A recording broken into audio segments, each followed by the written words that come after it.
உனக்கு என்ன வயசு? போடுங்களேன், கணக்கு போடுங்களேன். வேலூர் ஜெயில 7 வருஷம், அப்புறம் கோயம்புத்தூர்ல ஒரு 5 வருஷம், திருச்சியில 3, மதுரையில ஒரு 6, அப்புறம் சொச்சமா ஒரு 6-7 வருஷம். அப்போ நீ பிறந்ததுதான் வெளியே, வளர்ந்ததெல்லாம் ஜெயிலுக்குள்ளையா? பிறந்ததும் ஜெயில தான். அது எப்படி? நான் வயிற்றுல இருக்கும் போதே எங்க அம்மா வேலூர் ஜெயிலுக்கு வந்துட்டாங்க. அது சரி.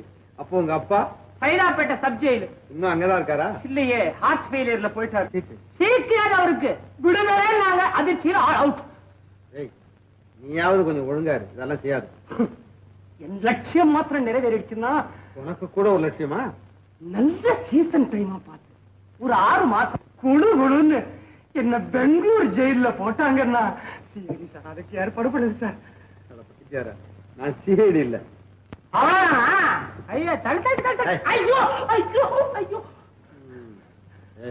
சொல்றது கேளு, இந்த மாதிரி திருட்டு தொழில் செய்யறது உனக்கே கட்டதுன்னு தெரியல.